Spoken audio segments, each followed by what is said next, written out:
Hello दोस्तों, study अब 96 YouTube channel में आप सभी का स्वागत है। और आज की इस वीडियो में बात करेंगे क्लास 10 से संबंधित जो टॉपिक है स्टैटिक्स का है, सांख्यिकी। तो चलिए बात करते हैं। ये मेरे पास 2019 क्लास 10 का मैथ का पेपर है। इसमें आपसे सांख्यिकी में से यानी बारंबारता वाली जो प्रश्नावली आया होती है उसमें से क्वेश्चन पूछा गया है। देखिए, उसमें से आपको 30वें क्रमांक पर प्रश्न पूछा जाता है, लास्ट का प्रश्न होता है। और इस 30वें प्रश्न में आपसे जो पूछता है वो 3 टॉपिक हैं आपके। एक तो माध्य है, एक आपका होता है माध्यक, और एक आपसे पूछा जाता है बहुलक। तो ये आपके 3 टॉपिक हैं जिन पर वो आपसे सवाल पूछता है। तो देखिए, माध्य को ज्ञात करने की एक तो आपकी साधारण विधि समांतर माध्य होता है, ठीक है, और एक होता है इसमें कल्पित माध्य, और एक होता है आपका पग विचलन विधि से या पद विचलन विधि से विधि के द्वारा माध्य ज्ञात करना। तो ये यहाँ पर हम इसमें से इन तीनों टॉपिकों पर बात करेंगे, माध्य, माध्यक और बहुलक। तो ध्यानपूर्वक आप इनको समझते जाएं जिससे कि आपका 6 नंबर का सवाल क्लियर हो जाए। ठीक है विद्यार्थियों, तो चलिए स्टार्ट करते हैं। सवाल को देखते हैं जो पिछली भर्ती परीक्षा में पूछा गया है, पिछली परीक्षा में पूछा गया है। तो देखिए क्वेश्चन क्या था। क्वेश्चन 30वां हुआ करता था, यानी क्वेश्चन है निम्न बारंबारता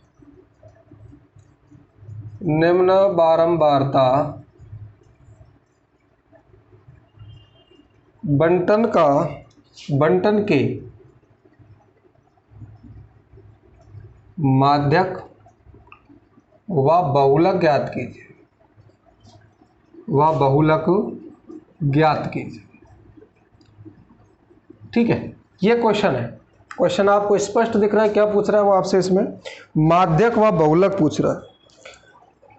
तो माध्यक और बहुलक के लिए पहले जो आपको इसमें ये दिया गया है बंटन, उस बंटन को देख लेते हैं। यहाँ पर लिखा हुआ था वर्ग, और इधर लिखा हुआ था आपका FI। इस टाइप का क्वेश्चन था। और वर्ग में देखिए 10 से 25 दिखाई तो दे रहे हैं ना आपको, 10 से 25 और 25 से 40, 25 से 40 के बाद 40 से 55 और 55 से 70, 70 से 85 और 85 से 100। इस टाइप से वर्ग अंतराल दिया हुआ था आपको। और यहाँ पर F दिया हुआ था 6, 20, 44, 26, 3 और 1। तो देखिए हम यहाँ पर बात करेंगे, पहले आपका माध्य ज्ञात करना है, माध्य ज्ञात करेंगे, फिर बहुलक ज्ञात करेंगे। ठीक है, माध्यक और बहुलक ज्ञात करने के साथ साथ इसमें हम आपका माध्य भी ज्ञात कर लेंगे। ठीक है, तो चलिए पहले ज्ञात करते हैं माध्यक। तो देखिए विद्यार्थियों, माध्यक ज्ञात करने के लिए पहले हमें पता होना चाहिए कि भैया माध्यक का सूत्र क्या होता है। और माध्यक का सूत्र होता है L प्लस ब्रैकेट में n/2 minus CF upon F into H। ठीक है, अब ये फॉर्मूला है, तो फॉर्मूले में जो मान आएंगे उन मानों को क्लियर करते हैं। L क्या होती है? वर्ग अंतराल की निम्न सीमा। तो स्टार्ट कहाँ से करना है आपको? देखिए ये सारी चीज़ जानते हैं आप, तो स्टार्ट कहाँ से देंगे आप? स्टार्ट आपको यहाँ पर जब माध्य ज्ञात करना तो इसमें एक चीज़ आती है CF। तो आपको यहाँ पर संचयी बारंबारता यानी CF ज्ञात करना होता है। तो यहाँ पर मैं CF ज्ञात करूँगा, और CF के लिए पता है आपको कि कैसे ज्ञात करते हैं। ये संख्या ऐसे कैसे लिख देंगे यहाँ पर, इस संख्या में इस संख्या को क्या करना है? जोड़ना है। तो ये इसमें जुड़ जाएगी, 20 और 6 कितने हो जाएंगे? 26 हो जाएंगे। अब क्या करेंगे? 26 और 44 को जोड़ते हैं तो 6 और 4 10, 4 2 6 और 1 7, 70 हो गए। 70 में 26 जोड़ूंगा, कितने हो जाएंगे मेरे विद्यार्थियों? 6 और 7 और 2 9 96, 96 और 3 कितने हो जाएंगे? 99, 99 और 1 कितना हो जाएगा? पूरा 100 हो जाएगा, 100 हो जाएगा।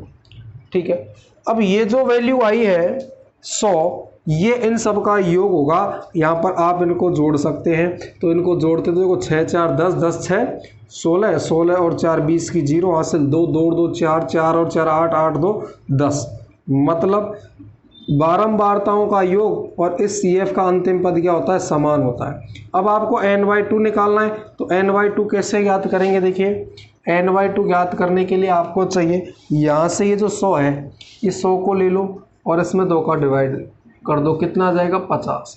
तो यहाँ से आपको स्टार्ट मिलेगा क्वेश्चन को करने का, यानी आपको ये जो बारंबारता इनका योग करने के बाद क्या करना है, उसका आधा, तो कितना आ गया अभी 50 आ गया।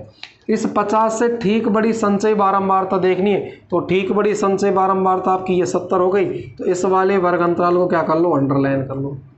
अब ये ज़रूर नहीं है आप अंडरलाइन करें, आप याद रख सकते हैं इसको, तो मैंने इसको क्या कर लिया, अंडरलाइन। अब यहाँ से हमें कई मान मिलने वाले हैं, उन मानों को इस सूत्र में रख करके कैलकुलेट करना है, माध्य ज्ञात हो जाएगा। तो देखिए यहाँ पर जो ये f है, ये तो f की जो वैल्यू है वो कितनी आ गई आपके पास, 44। ये जो f है ना, ये f, इसकी वैल्यू आपको यहाँ से मिल गई, कितनी आ गई 44। l की वैल्यू कितनी हो गई साहब, तो l की वैल्यू ये जो वर्ग अंतराल हमने लिया इसकी निम्न सीमा हो गई, ठीक है। ये निम्न सीमा होती है इधर वाली उच्च सीमा होती है। चलिए इसके बाद में हमको किसकी मान चाहिए, CF का। तो जो वर्ग अंतराल निश्चित किया है उससे ठीक पूर्व की क्या लेंगे, संचयी बारंबारता लेंगे, तो CF की वैल्यू आ जाएगी। अच्छा जी, H की वैल्यू क्या है, तो H की वैल्यू इन वर्ग अंतरालों में जो अंतर है वो कितने का है, तो H बराबर 15 है साहब, कितना है 15 है। तो H की वैल्यू कितनी आ गई, 15 आ गई। अब इन मानों को यहाँ रख देते हैं, तो क्या आ जाएगा, L की वैल्यू तो कितनी आ गई जी 40, L की वैल्यू कितनी आ गई 40। तो 40 प्लस n/2 कितना आ गया जी 50 माइनस 26, CF की वैल्यू कितनी है 26 है, F की वैल्यू कितनी है सर 44 है। गुणा कितने का करना है जी, वर्ग अंतराल कितने का भैया 15 का है, ठीक है। ये मान रखने के बाद में अब इसको सॉल्व कर लेते हैं। देखिए तो 40 प्लस 50 में से मुझे 26 घटाना है, तो 10 में से 6 गए तो कितने बचे विद्यार्थियों, 4 बच गए। यहाँ पर कितने बच गए, 4, 4 में से 2 गया तो 2, मतलब 24/44, और गुणा कितने का करना है 15 का। चलो इसको काट लेते हैं, 2 से कितनी बार कट गया 12 बार, ये कितनी बार कट गया 2 से, ये 4 से काट दो डायरेक्ट, 4 6 की 24 और 4 एकम 4, 4 एकम 4, मतलब यहाँ पर आ गया 40 प्लस, अब ये 6 इस 15 से क्या हो जाएगा गुणा, क्योंकि कट तो रहा नहीं है, तो 15 6 की 90, 90 बटे कितना आ गया 11। अब इसको सॉल्व करेंगे तो पहले आप इसका भाग दे लेंगे इसमें 90 में, तो कितनी बार जाएगा देखिए, 40 का इसमें 11 का भाग दूंगा, 11 8 88, 88 90 कितने बच गए 2, पॉइंट लगा के क्या बढ़ा दूँ 0, 20 हो जाएंगे। 11 एकम 11, 20 में से 11 घटाऊंगा कितने बच जाएंगे 9 बच जाएंगे, फिर कितने हो जाएंगे 90, 11 8 88, मतलब 48.18, ठीक है, लगभग लग के आना है पीछे। तो ये क्या हो गया आपका माध्य ज्ञात हो गया, ठीक है साहब। अब माध्य ज्ञात हो जाने के बाद आपको और क्या ज्ञात करना है, इसमें भी बहुलक भी ज्ञात करना है। कहीं आप एक सवाल को सॉल्व करके और ये सोच लें कि सर सवाल सही हो गया, तो आप ये गलती कर रहे हो, क्योंकि इसमें दोनों चीज़ पूछे, माध्यक और बहुलक, ठीक है। तो अभी माध्यक क्लियर हो गया, इसमें कोई दिक्कत नहीं है। इम्पोर्टेंट ये है कि आपको वहाँ पर सूत्र याद होना चाहिए। तो ये सूत्र यदि आपको याद है माध्यक का, तो ही आप इस सवाल को हल करके आएंगे। और देखो 3 टॉपिक हैं, तीनों आपके सूत्रों पर आधारित हैं, माध्य, बहुलक और माध्यक। अगर आपको सूत्र याद नहीं है तो आप 6 नंबर का सवाल छोड़ आओगे, ठीक है। तो ये 6 नंबर के सवालों की मैंने जो वीडियो बना रखी है वो आपके बहुत ही फायदेमंद है। तो आगे देखते हैं, अब बहुलक ज्ञात करते हैं। इसको मैं क्लियर कर देता हूँ, मिटा देता हूँ, ठीक है। सवाल यही है, केवल आपसे पॉइंट 2 पूछ लिए उसने कि माध्यक पूछ लिया और बहुलक पूछ लिया, और पूछ सकता है जी माध्य भी ज्ञात कर सकते हैं इसका। तो क्या ज्ञात करना है इसका, बहुलक। तो बहुलक के लिए जो फॉर्मूला होता है वो क्या होता है, बहुलक के लिए आपको फॉर्मूला होता है L प्लस ब्रैकेट में F1 minus F0 upon F1 minus F0 minus F2, और यहाँ पर भी 2, और क्या किसका गुणा करेंगे, वही H का गुणा करेंगे। तो ये सूत्र किसका होता है जी, बहुलक का होता है, ठीक है। अब देखो इसको याद रखने का तरीका बता दो जी, देखो कैसे याद रख लेते हैं इसको। तो यहाँ पर मेरे पास क्या है, मैंने स्टार्ट किया, L प्लस तो लिख सकते हैं और इंटू H कर सकते हैं, ठीक है। ये तो आपको पुराने माध्यक वाले फॉर्मूले से पता है। तो क्या करेंगे, F1 माइनस F0, और नीचे भी क्या लिखो F1 माइनस F0, दो ऊपर सेम है दोनों। अब देखो ऊपर भी F1 माइनस F0, नीचे भी F1 माइनस F0, तो क्या करना है, पीछे भी 2 और आगे भी 2, मतलब F2 और यहाँ पर भी 2, तो पीछे भी 2 और आगे भी 2। इस तरीके से आपका क्या ज्ञात हो जाएगा, बहुलक का सूत्र। अब देखिए बहुलक ज्ञात करने के लिए आपको किसी एक्स्ट्रा या अतिरिक्त सारणी की आवश्यकता नहीं होती, जो सवाल दिया जाता है आपको उसी सवाल को आप हल कर सकते हैं, ठीक है। तो यहाँ से देखिए आपको क्या करना क्या होगा, इसमें जो आपको बारंबारताएं दी गई हैं उन बारंबारताओं में से सबसे बड़ी बारंबारता का चयन करना है। तो ये बारंबारता है, तो सबसे बड़ी बारंबारता क्या है आपकी, 44 है। तो देखिए यहाँ पर जो वैल्यू है ये किसकी है भैया, F1 की है। इससे पूर्व में क्या आएगा F0 और इसके बाद क्या आएगा F2। तो ये तो F1 F2 और F0 की वैल्यू आ गई। इसके बाद में L की वैल्यू वही रहेगी निम्न सीमा, H की वैल्यू भी क्या रहेगा, वो इनका वर्ग अंतराल की माप रहेगी। अब ये सारी की सारी वैल्यू इस सूत्र में रख देते हैं और इसको सॉल्व करते हैं। तो देखिए क्या आने वाला है आंसर। चलो L की वैल्यू कितनी रख दें, 40 प्लस ब्रैकेट में क्या आएगा F1 की वैल्यू 44 माइनस कितना 20, माइनस कितना 20 अपॉन कितना 2F1, तो 2F1 का मान कितना 44 और माइनस F0 कितना 20 और यहाँ पर F0 कितना है जी F2 है आपका 26, ठीक है साथियों। और गुणा करना है कितने का आपको 15 का, मान यहाँ पर रख दी। अब बहुलक को इसको सॉल्व कर लेते हैं कैलकुलेट को। तो यहाँ पर देखिए 40 प्लस ब्रैकेट में 44 माइनस 20, तो कितना बच गया जी 24 बच गया। 4 ऐसे कैसे 4 2 बच गए। 24 में से क्या घटाना है, देखो इन दोनों को तो गुणा करना है और ये दोनों जुड़ जाएंगे। तो 44 दोनों हो गया 88 माइनस इन दोनों को जोड़ देते तो कितने हो जाएंगे जी 46, ठीक है। अब गुणा कितने का, इधर 15 का। चलो इसको सोल्व करते हैं, 40 प्लस ब्रैकेट में। अब यहाँ से कितना गया 24 बटे, इसमें से इसको घटा दूँ कितना बचेगा 2, 8 6 2 बच गए। ये इधर कितने बच गए 4 42 हो गए और गुणा कितने का करना 15 का। अब 4 से 2 से काट दे इसको कितनी बार, 6 से काट देते, 6 चौका 24 और 6 सत्ते 42 कट गए, 6 चौका 24 6 सत्ते 42। अब 15 चौका 60, इनको गुणा करता हूँ तो कितना आएगा 40 प्लस 15 चौका 60 बटे 7, 7 का इसमें भाग दे देता हूँ कितनी बार जाएगा, देखो 7 8 56, 4 बच गए, पॉइंट लगा के 0 40 और 7 पंजे 35, 5 बच गए, 7 7 49। मतलब इसका जो राइट आंसर आएगा वो आपको यहाँ पर दिखाई दे रहा है ना 48.57 आ जाएगा। जानकारी के लिए 48 दशमलव क्या आ जाएगा 57 आ जाएगा। इसके पीछे आप क्या कर दो, लगभग लगा दो। ये आपका क्या ज्ञात हो गया, बहुलक ज्ञात हो गया। तो ये 6 नंबर के आपसे टॉपिक पूछे गए थे, बहुलक और माध्य, पिछली परीक्षा में। अब बात करते हैं कि सर माध्य कैसे ज्ञात करते हैं। तो इसी वीडियो में मैं आपको इसी सवाल का क्या ज्ञात करा देता हूँ, माध्य ज्ञात करा देता हूँ, ठीक है। चलो तो इसकी माध्य पर भी बात कर लेते हैं। तो माध्य कैसे ज्ञात कर रहे हैं, ये सवाल तो आपकी समझ में आ गया होगा, माध्यक और बहुलक। अब देखिए इस प्रश्नावली में कुछ छोटे छोटे सवाल हैं और विद्यार्थियों का ये संशय भी है कि सर वो भी क्वेश्चन पूछे जा सकते हैं, और क्वेश्चन तो इम्पोर्टेंट है, वो भी माध्यक पर भी है। आरोही क्रम में जमाना होता है, मतलब बढ़ते हुए क्रम में जमा करके, तो सम संख्या विषम संख्या पर आधारित, और समांतर माध्य के छोटे छोटे क्वेश्चन, औसत के क्वेश्चन, तो समांतर माध्य औसत ही होता है, तो उनको हम बाद में बात करेंगे, इसकी एक दूसरी वीडियो बनाएंगे। ये तो 6 नंबर के प्रश्न है जो डायरेक्टली पूछ ले जाते हैं, जो आपको समझने हैं, ठीक है। तो उनके लिए भी मैं एक वीडियो बना दूंगा, तो आप लोग इसका अध्ययन करें और उसके बाद उसकी आपको वीडियो पहुंचने के लिए आप चैनल को सब्सक्राइब कर लेना, जिससे कि आपको नोटिफिकेशन मिल जाए, तो उसकी वीडियो आपको जल्द ही मिल जाएगी। तो देखिए आप माध्य कैसे ज्ञात करेंगे, बात हो रही है भैया माध्य, तो माध्य कैसे ज्ञात करेंगे उसको देख लेते हैं। तो माध्य ज्ञात करने का फॉर्मूला क्या होता है जी, x बार बराबर फॉर्मूला होता है sigma fi xi, sigma fi xi upon sigma fi। तो विद्यार्थियों यहाँ पर आपको एक नई चीज़ दिखाई दे रही है। चलो ये तो होता है सिग्मा, ये सिग्मा है, तो सिग्मा का मतलब होता है जोड़ना। अब जोड़ना किन को है, इन fi और xi के गुणनफल को योग करना है। अब fi और xi कहाँ है, fi तो दिखाई दे रहा है सर, लेकिन xi कहाँ है, दिखाई नहीं दे रहा। xi क्या होता है, xi होता है जी इन वर्ग अंतरालों का मध्यमान। क्या होता है, वर्ग अंतरालों का मध्यमान। तो मैं यहाँ पर वर्ग अंतरालों का मध्यमान निकालता हूँ।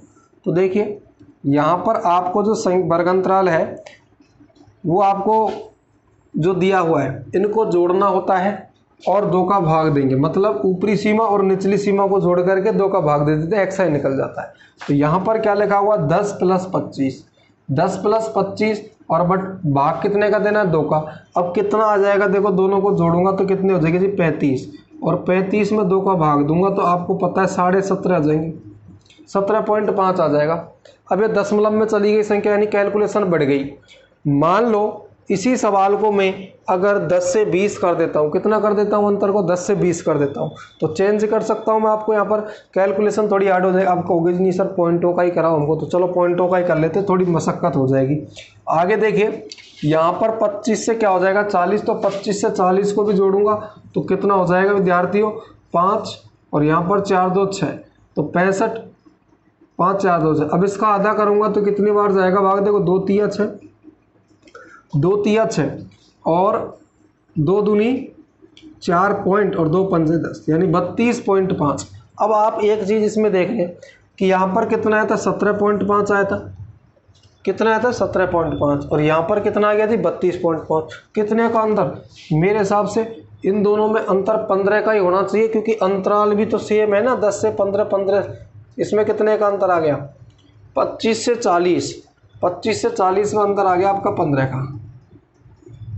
ठीक है, तो यहाँ पर भी अंतर 15 का ही आना चाहिए। चेक कर ले एक बार, अगर मैं इसमें कितना जोड़ूं 15, तो कितना आएगा 5, तो ऐसे कैसे 7 5 12 का 2 हासिल 1, मतलब 32.5। अब आपको ये काम करना है, इनको यहाँ पर अलग से एक सारणी बनानी है मेरे को। देखो यहाँ पर लिख दिया मैंने एक्स है, तो पहले भाग पहले इसमें भाग दिया तो कितना आया था 17.5। अब दूसरे वाली संख्याओं में भाग दे के और जोड़ के और भाग दिया तो कितना है 32.5। तो आप इनमें 15 15 जोड़ते जाएंगे तो आपको जल्दी हो जाएगी इसको हल करने में। तो 15 इसमें जोड़ूंगा तो मैं कितने आ जाएंगे, देखो 0.5 तो ऐसे कैसे आएगा, और 32 में 15 जोड़ूंगा तो कितने आ जाएंगे 5 2 7 और 3 और 1 4, मतलब 47.5। अब यहाँ पर भी इसमें 15 जोड़ूंगा तो 0.5 तो आएगा, और यहाँ पर 15 जोड़ूंगा तो 7 5 12 का 2 हासिल 1, और 4 और 1 5 और 1 6 यानी 62.5 हो जाएगा। अब इसमें भी 15 जोड़ूंगा तो कितना आ जाएगा जी 0.5 ऐसे कैसे, और 5 और 2 7 हो गए, और 6 और 1 7 यानी 77.5 हो गया। अब इसमें और 15 जोड़ूंगा तो कितना आ जाएगा, ये 0.5 ऐसे कैसे, 15 जोड़ता हूँ तो 7 5 12 का 2 हासिल 1, और 7 और 1 8 और 1 कितने हो जाएंगे 9, यानी 92.5 हो जाएंगे। तो इस तरीके से इनको जोड़ दिया, और सॉरी जोड़ करके 2 का भाग दे करके एक्स आई निकाल दे। अब क्या निकालना है आपको एफ आई, तो एफ आई इंटू एक्स आई यानी दोनों का मल्टीप्लाई निकालना है। अब मल्टीप्लाई निकालेंगे तो देखिए इनको गुणा करेंगे आप, किस किस को, एफ आई को और एक्स आई को। तो 6 का गुणा करें जी इससे, तो 6 का गुणा आपको आता है पढ़ा तो आप डायरेक्ट कर सकते हैं। 6 पंजे 30 की 0 हासिल 3, 6 सत्ते 42 और 3 45 का 5 हासिल 4, 6 कम 6 6 और 4 10, और पॉइंट 1 अंक बाद लगाना है जी। जानकारी क्लियर है, गुणा होता जा रहा है। अब 20 का गुणा करना है तो 1 0 तो पहले लगा दो आप, और 2 का गुणा करेंगे तो 2 पंजे 10 की 0 हासिल 1, 2 दूना 4 और 1 5, और 3 दूनी 6, और पॉइंट कितने अंक बाद लगेगा 1 अंक बाद, तो ये पॉइंट लग गया। इसके बाद 44 का गुणा किससे करना है जी 47.5 से। तो विद्यार्थियों यहाँ पर अलग से आप गुणा कर लो, 47.5 गुणा 44, तो 4 पंजे 20 हासिल 2, 4 सत्ते 28 2 30 की 0 हासिल 3, और 4 चौका 16, 16 और 3 कितने हो गए 19। एक बार वापस चेक कर ले, 4 पंजे 20 2, 4 सत्ते 28 2 30 3, 4 चौक 16 और 3 19। चलो गुणा करने पर आपको पता है यही वापस से आने वाला है 1900। दोनों को जोड़ेंगे तो कितना आ जाएगा 9 और 1 10 की 0 हासिल 1, मतलब 209 और 2 0, तो 209 और 2 0। तो पॉइंट के 1 अंक बाद लगाना है तो आपने यहाँ पर पॉइंट लगा दिया। आगे किसको गुणा करना है 26 को, कितने से करना है 62.5 को, तो 62.5 को गुणा करेंगे 26 से। ठीक है सर, तो 6 पंजे 30 की 0 हासिल 3, 6 पंजे 30 की 0 हासिल 3, 6 दूनी 12 और 3 15 हासिल 1, 6 6 36 और 1 37, गुणा करूंगा 2 से, 2 पंजे 10 की 0 हासिल 1, 2 दूनी 4 और 1 5, और यहाँ पर कितना आ जाएगा 6 दूनी 12, 0 5 7 5 12 का 2 हासिल 1, 3 2 5 और 1 6, और यहाँ पर कितना आ गया 1, तो 1625, 16 25 और 0, पॉइंट 1 अंक बाद लगेगा, लगा दिया। अब क्या करना है, 3 का गुणा, 3 का डायरेक्ट कर सकते हैं, 3 पंजे 15 का 5 हासिल 1, 3 7 21, 21 और 1 22 का 2 हासिल 2, 3 7 21, 21 और 2 कितने हो गए 23, पॉइंट 1 अंक बाद लगेगा। इसके बाद 1 से 92.5 तो डायरेक्ट ही लिख देंगे 92.5। अब देखो विद्यार्थियों, आपको क्या करना है, इनका योग करना है, क्योंकि सूत्र में क्या लिखा हुआ है सिग्मा एफ आई। तो यहाँ पर नीचे देखो सिग्मा एफ आई है सूत्र में, तो यहाँ पर मैं एफ आई यानी बारंबारताओं का योग करूँगा और इनका जो मैंने अभी गुणा किया है एफ आई और एक्स आई, उनका भी क्या करना है आपको गुणा करना है। तो देखिए यहाँ पर आपके पास क्या कैलकुलेशन आएगी, तो एक्स बार बराबर, पहले इनको जोड़ लूँ, इनका तो योग आपको पता है, आपने माध्यक निकाला था तब किया था तो कितना आया था 100 आया था, तो बारंबारता है वही है, तो क्या आ जाएगा योग 100 आ जाएगा। चलिए जी ठीक है, अब इनको जोड़ लेते हैं। देखो पॉइंट के बाद में जो जीरो है वो तो हट जाएगी, ठीक है साहब। अब यहाँ पर 5 और 5 कितने हो गए 10 की 0 हासिल 1, एक हासिल इधर लगेगी तो 5 और 1 कितने हो गए 6, 6 और यहाँ पर कितने ही 0, यहाँ पर कितने 6 और 5 11, 11 और 2 कितने हो गए 11 और 2 13, 13 और 2 कितने हो गए भाई 15, 15 का 5 हासिल 1, 1 को यहाँ लिखना है। अब 1 और 5 कितने हुए, 1 और 5 कितने हो गए भैया 6, 6 और 9, 9 और 6 15, 15 और 2 17। एक मिनट, इन संख्याओं का थोड़ा सा क्रम बदल लेता हूँ मैं, यहाँ पर 6 5 0, ठीक है, पॉइंट 0, यहाँ पर आपको 2 0 9 और ये 0, यानी यहाँ पर 20 90 लिखना है आपको, तो 20 90 को ऐसे लिखेंगे 20 90, ठीक है, जो आपको दिक्कत नहीं आएगी जोड़ने में। ये 1625 है तो 1625 इसके नीचे लिखेंगे 1625, ठीक है, पॉइंट इसके पास। यहाँ पर कितना है 232.5, तो 232.5, यहाँ पर 92.5 तो 92.5। अब दोबारा देखते हैं, पॉइंट के बाद में क्या है 5 5 10 की 0 हासिल 1, 5 और 1 कितने हो गए 6, 6 और 5 11, 11 और 2 13, 13 और 2 कितने हो गए 15, 15 का 5 हासिल 1। इसके बाद में आपको पता है कि ये इसमें जोड़ेगा, तीसरे अंक को जोड़ रहे हैं, तो यहाँ पर 1 5 और 1 कितने 6, 6 और 9 15, 15 और 2 कितने हो गए 17, 17 और 3 20, 20 और 9 20 और 9 29 हासिल 2, 2 और 1 3, 3 और 6 9, 9 और 6 15, 15 और 2 17 हासिल 1, 2 और 1 3, 3 और 1 4। तो आपका योग कितना आया 4795.0। अब इस पॉइंट के बाद 0 कट जाएगी, यहाँ पर आपको ये वैल्यू रखनी है, तो क्या आएगा 4795 बटे एफ आई कितना है 100, तो 100 का भाग दोगे तो क्या आ जाएगा 47.95, यानी 2 अंक बाद क्या लग जाएगा पॉइंट लग जाएगा, तो भाग देना 100 का तो आसान है। तो ये आपका क्या हुआ माध्य हुआ। इससे पहले माध्य क्लियर कर लिया था और बहुलक भी क्लियर कर लिया था। तो अब बात करेंगे कल्पित माध्य की। तो अगर आपको कल्पित माध्य सीखना है, आपकी अगर प्रॉब्लम है, तो कल्पित माध्य, पग विचलन और समांतर माध्य और आपके जो माध्यक है उनसे जो छोटे छोटे क्वेश्चन पूछे जाते हैं, तो उनके लिए मैं आपको अगली वीडियो बनाऊंगा। इस वीडियो में केवल मैंने माध्य, बहुलक और माध्यक की बात करी थी, तो तीनों जानकारी आपको क्लियर हुई होंगी। ये आपकी पिछली परीक्षा में पूछा हुआ क्वेश्चन है। अब आपकी कुछ पाठ्य पुस्तकों की भी समस्या है, तो पाठ्य पुस्तक के क्वेश्चन भी रहेंगे उस क्वेश्चन वीडियो में, तो आप अगली वीडियो का इंतज़ार करें। तब तक के लिए thank you for watching my video.